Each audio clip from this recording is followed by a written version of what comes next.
BJP प्रदेश कार्यालय में 21 प्रकोष्ठों के संयोजकों और सह संयोजकों की बीजेपी प्रदेश अध्यक्ष के साथ बैठक हुई, जिसमें आगामी लोकसभा चुनाव में बीजेपी के संकल्प पत्र में आम लोगों के किस तरह के सुझाव लेने हैं, इसको लेकर चिंतन मंथन हुआ। बता दें कि बीजेपी हाईकमान ने अभी 3 लोकसभा सीटों पर प्रत्याशियों के नाम की घोषणा कर दी है और अब बीजेपी का अगला फोकस संकल्प पत्र बनाना है। बैठक में यह तय हुआ कि आम लोगों के सुझाव के आधार पर बीजेपी संकल्प पत्र बनाएगी। वहीं भाजपा प्रदेश अध्यक्ष महेंद्र भट्ट का कहना है कि उत्तराखंड के विकास को लेकर भाजपा अपना संकल्प तैयार करेगी।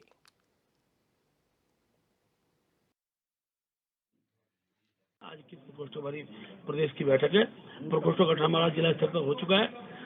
बहुत जल्दी मंडल स्तर पर प्रकोष्ठ गठन हो। हर प्रकोष्ठ के कार्यक्रमों की रचना बने। रिटायर्ड कर्मचारी का विषय है तो रिटायर्ड कर्मचारी जितने बने उनको सबका जोड़ना है। शिक्षक प्रकोष्ठ रिटायर्ड अध्यापक से ले वर्तमान अध्यापक हैं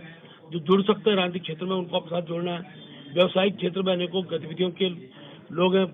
लघु उद्योग है, सब प्रकार के प्रकोष्ठ रचना के साथ ही बैठकें हमारी होती है।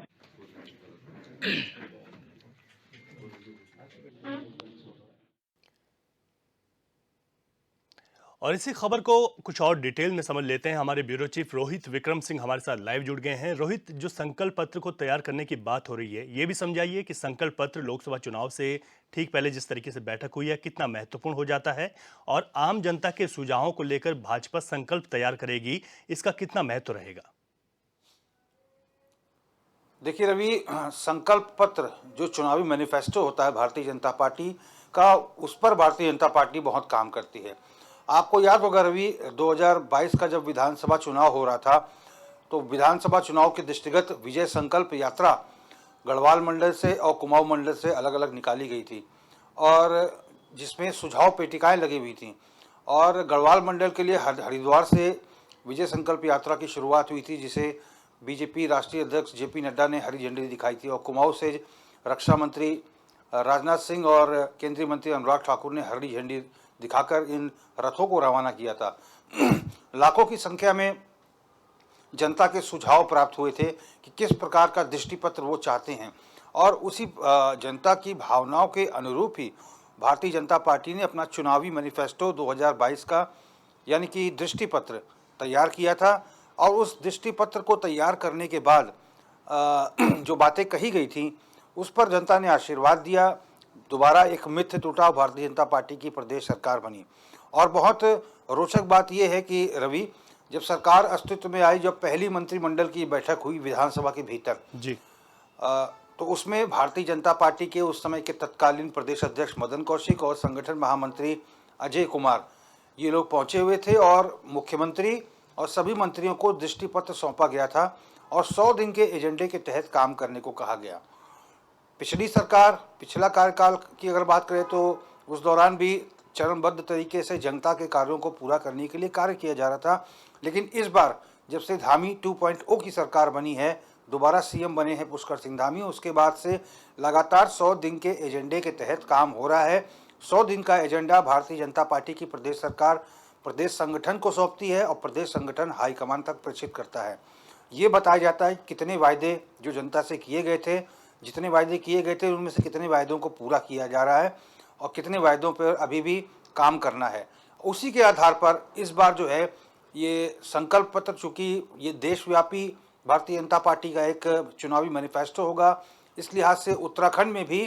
भारतीय जनता पार्टी का जो संगठन है उसने इस ओर काम करना शुरू कर दिया है।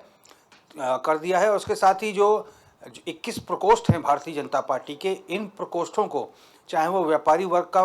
प्रकोष्ठ हो, दिव्यांगजनों से जुड़ा हुआ प्रकोष्ठ हो, या फिर अनुसूचित जाति से जुड़ा प्रकोष्ठ हो, किसान से संबंधित प्रकोष्ठ हो, अलग अलग जाति, धर्म या फिर अलग अलग वर्गों से संबंधित जितने भी प्रकोष्ठ हैं, इन प्रकोष्ठों के संयोजक और सह संयोजक आज भारतीय जनता पार्टी के प्रदेश मुख्यालय में पहुंचे थे, और बैठक की अध्यक्षता करते हुए महेंद्र भट्ट प्रदेश अध्यक्ष ने तमाम जरूरी दिशा निर्देश इन तमाम संयोजक और सह संयोजकों को दिया। इस बैठक में भारतीय जनता पार्टी के संगठन महामंत्री अजय कुमार भी मौजूद थे। उसके साथ ही जो प्रकोष्ठों के जो संयोजक हैं पुष्कर सिंह खाला, वो भी इस बैठक में थे। महेंद्र भट्ट ने साफ तौर पर कहा है कि जिस भी वर्ग के प्रकोष्ठों के जो जिम्मेदार लोग हैं, चाहे वो संयोजक हो चाहे सह संयोजक हो, अपने अपने क्षेत्र के जुड़े हुए लोगों से के बीच में जाकर उनकी समस्याओं का आकलन करना, उन्हें सरकार से, केंद्र सरकार से क्या कुछ आधारभूत ढांचे के दृष्टिगत सुविधाएं दी जा सकती हैं, क्या कुछ उनका उद्धार करने हेतु जो है कार्य किए जा सकते हैं, इन तमाम चीज़ों को लेकर आकलन किया जाएगा और उसके बाद ही हाईकमान को ये सुझाव जो है प्रेषित किए जाएंगे। तो सारे राज्यों में इस प्रकार का जो है अभियान चल रहा है और इन्हीं के आधार पर भारतीय जनता पार्टी अपना आगामी लोकसभा चुनाव का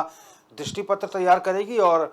इन्हीं वादों को पूरा करने का काम किया जाएगा जो जनता से लोकसभा चुनाव के तहत भारतीय जनता पार्टी वादा करेगी। तो ये बैठक है, बहुत महत्वपूर्ण बैठक है और इसके साथ ही बहुत सारे अन्य कार्यक्रम भी भारतीय जनता पार्टी के लगे हुए हैं। लाभार्थी सम्मान समारोह जो है भारतीय जनता पार्टी अभी 4 और 5 तारीख को करने वाली है। हरिद्वार और रुड़की में ये कार्यक्रम होगा, जिसमें हरिद्वार के लिए लक्सर और रुड़की के लिए मंगलौर में ये कार्यक्रम होगा, जिसमें मुख्यमंत्री पुष्कर सिंह धामी, बीजेपी प्रदेश अध्यक्ष महेंद्र भट्ट दोनों जन शिरकत करेंगे और इसके साथ ही पन्ना प्रमुखों के सम्मेलन भी इन 2 दिनों में आयोजित किए जाएंगे। तो चुनावी दृष्टिकोण से चाहे वो संकल्प पत्र तैयार करने की बात हो, बूथ स्तर तक पार्टी को मजबूत करने की बात हो, पन्ना प्रमुखों को एक्टिव करने की बात हो, 30 वोटर पर एक पन्ना प्रमुख को किस तरह से वोटर्स के बीच में जाना है, इन तमाम चीज़ों के मंथन की बात हो, भारतीय जनता पार्टी हर उस कार्य को कर रही है क्योंकि बहुत सारे ऐसे बूथ भी रहे इस बार चुनाव में, विधानसभा के चुनाव में, जहां पर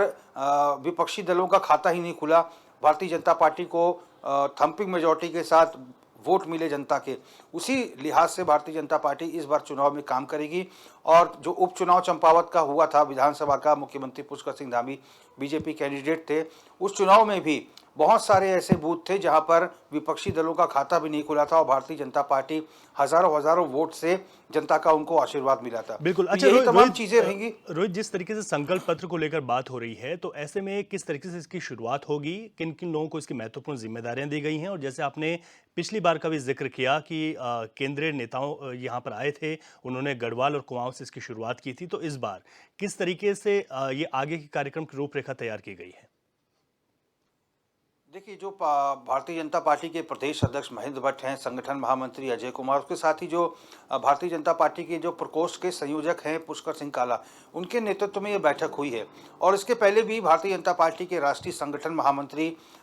लगातार जो है उत्तराखंड आते रहे हैं और इस बार जब हाल फिलहाल में वो आए थे तो उन्होंने चुनावी जो संकल्प पत्र है भारतीय जनता पार्टी का किस तरह से हो सकता है, किस तरह से जनता के मुद्दों को इसमें समाहित किया जा सकता है, उत्तराखंड जैसे पर्वतीय राज्य में क्या समस्याएं हैं जनता की, सीमांत क्षेत्र भी उत्तराखंड के कई सारे पड़ते हैं, वहाँ पर जनता की क्या सुरक्षा है, सीमा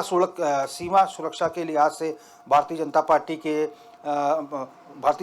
की केंद्र सरकार क्या कुछ कर सकती है ऐसे सीमांत राज्यों के लिए, इन तमाम चीज़ों को लेकर चिंतन मंथन हुआ और दिशा निर्देश दिए गए कि एक सर्वसमावेशी एक संकल्प पत्र उत्तराखंड से तैयार होकर हाईकमान को भेजा जाए ताकि जो देश का एक भारतीय जनता पार्टी चुनावी मैनिफेस्टो तैयार करेगी उसमें उत्तराखंड के भी मुद्दों को समाहित किया जा सके। बिल्कुल रोहित, आपने डिटेल में जानकारी दी कि किस तरीके से तमाम जो मुद्दे हैं उनको समाहित किया जा सकेगा। इसमें रोहित एक और भी खास है क्योंकि उत्तराखंड में बहुत सारे इलाके ऐसे हैं जो कि बहुत दूर हैं, बहुत दुर्गम इलाके हैं, अति दुर्गम इलाके हैं। वहाँ तक भी क्योंकि भाजपा अंत्योदय की भावना से काम करती है, मुख्यमंत्री भी ये कहते हैं कि अंतिम छोर में जो अंतिम पंक्ति में जो व्यक्ति खड़ा है वहाँ तक पहुँचा जाए। तो उस अंतिम पंक्ति तक पहुँचने के लिए किस तरीके से वहाँ से भी उन लोगों के सुझाव शामिल हो सके, और ये सुझाव को शामिल करने की जो प्रक्रिया है वो क्या घर घर जाकर रहेगी, बूथ स्तर पर जाकर रहेगी, किस तरीके से इसको लेकर आगे बढ़ेगी भाजपा? देखिए रवि, जैसा कि मैंने पहले कहा कि हर प्रकोष्ठ भारतीय जनता पार्टी ने गठित किए हैं, चाहे वो किसान से संबंधित हो, व्यापारी से संबंधित हो, दिव्यांग जनों से संबंधित हो, महिलाओं से संबंधित हो, वृद्ध लोगों से संबंधित हो, इन तमाम क्षेत्रों के लोगों वर्गों के लोग, और जाति के लोगों के अलग अलग प्रकोष्ठ भारतीय जनता पार्टी ने बनाए हैं और कुल 21 प्रकोष्ठ जो है इस समय पूरे एक्टिव मुद्रा में हैं। ये सभी अपने अपने वर्ग, जैसे दिव्यांग जन की जिनको जिम्मेदारी होगी, जो संयोजक और संयोजक होंगे जी। वो ऐसे दिव्यांग जनों के पास जाएंगे, इन लोगों से पूछेंगे कि इनकी क्या कुछ सरकार से मांग है, जी। इस बार वो मोदी जी से क्या कुछ चाहते हैं। इन तमाम मुद्दों को समाहित किया जाएगा। महिलाओं के बीच में महिला प्रकोष्ठ की जो संयोजक और सह संयोजक जाएंगी वो भी उनके मुद्दों को लेकर आएंगे। ऐसे ही तमाम प्रकोष्ठों के लोग अलग अलग वर्गों से समन्वय सामंजस्य करके उनके साथ वार्तालाप करके डोर टू डोर भी जाएंगे। डोर टू डोर भी जाकर जो इनके भारतीय जनता पार्टी के जितने भी कार्यकर्ता हैं उनके साथ मिलकर पूरा